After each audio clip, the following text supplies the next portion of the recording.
Minister, there are in the region of 10,000 PhD researchers in this country. It's, I think, accurate to say that much of the higher education system is run on the basis of their exploitation, because the vast majority of them are earning less than a minimum wage for teaching in our universities and institutes of higher education. So will you commit to treating them as workers and to paying them at least a minimum wage of €30,000 a year?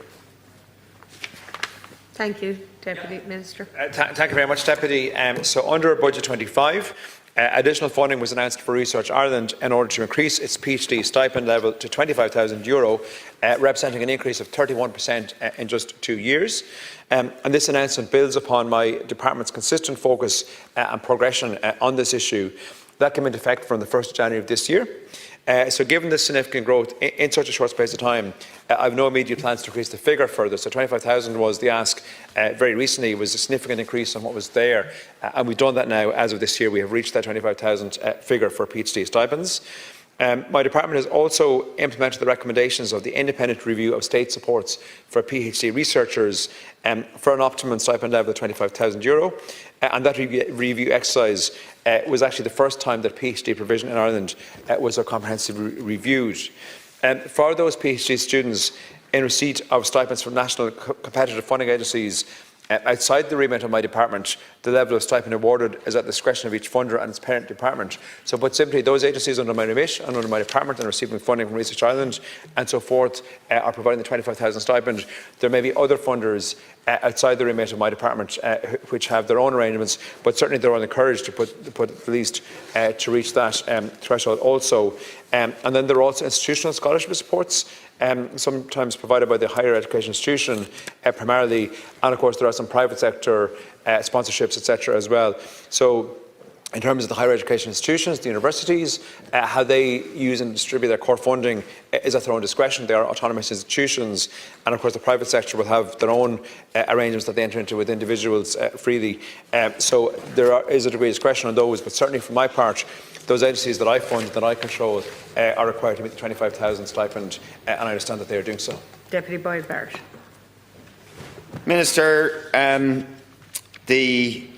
first of all, only 30% of people get the Research Ireland €25,000, and that happened because of a sustained campaign by postgrad workers and PhD researchers.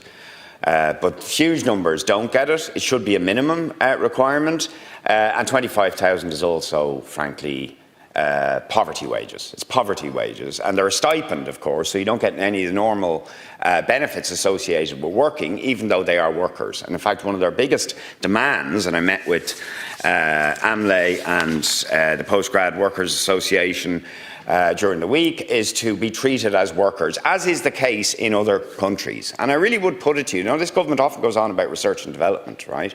Compared to Germany, the Netherlands, and best practice in the rest of Europe, our researchers, the people who actually do the frontline research and who teach people in our higher and level education institutions and universities, are treated terribly compared to their international counterparts. Are you not going to change that? Deputy. Well, one of the first things that are changed, Deputy, is the equipment and infrastructure available to them. And just last month, I launched the new Inspire programme, which is a €750 million capital envelope to support research infrastructure and equipment across our higher education institutions. That was a very clear ask of me by the sector, by the research community, and something that was being long asked, and coming into the role, something I was determined to address as soon as possible, and I was able to secure funding through the National Development Plan to do that, and that is now live. That call is starting. That will be opening in the new year, and that has been welcomed, I think, almost universally across the research sector. In terms of the PhD stipends, and I note the statistics you mentioned, I think they're fair. I think there's 3,000 of the 10,000 students are supported by Research Ireland, 1,000 from other public funders, 2,000 from institutional scholarships, so from universities directly, and then 4,000 funded through the private sector or the employer. So of those, there's 4,000 private sector, 3,000 Research Ireland, and the 1,000 of other public funders. I suppose it's in their discretion how they choose to use their funds. Yeah, but look, the very best 25,000. It's poverty, right? And in a cost of living crisis, the cost of accommodation, it's in poverty. And they don't have any of the benefits because a stipend, even though it's work in reality, it's a stipend. So they don't get maternity leave, sick pay, any of the normal benefits as workers, even though their counterparts in the Netherlands, Germany, much higher wages, and they're treated as workers. They have a sliding scale of wages. That's good treatment of researchers, whereas ours are living in poverty in the most precarious of situations. And I contrast it, Minister, to the fact hundreds of millions extra were given out in the research and development tax credit during the budget, right? Big winners, big corporations. Now the research and development tax credit is up to 1.4 billion, mostly going to a small number of multinationals. A small amount of that money could lift our PhD researchers out of poverty. Thank you, Deputy. So Minister, are you going to address the fact that these PhD researchers who keep our system going are living in poverty?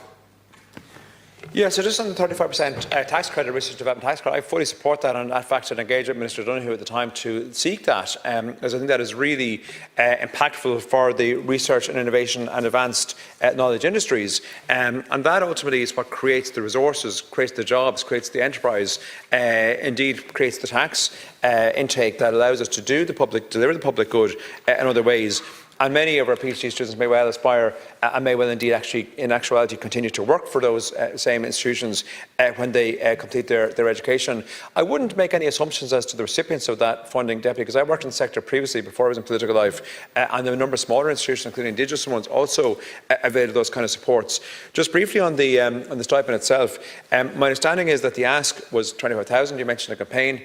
And a 31% increase was achieved in 2 years. Now that's quite a significant increase by any means, and I think that's something that was very significant to be able to do. The other point I'd make, by not being classed as workers, they don't pay any tax, they don't pay any PRSI, they don't pay any USC. It's entirely tax-free. So I think that it would be seen by most as being, there is a corollary to bear in mind on that. Thank you.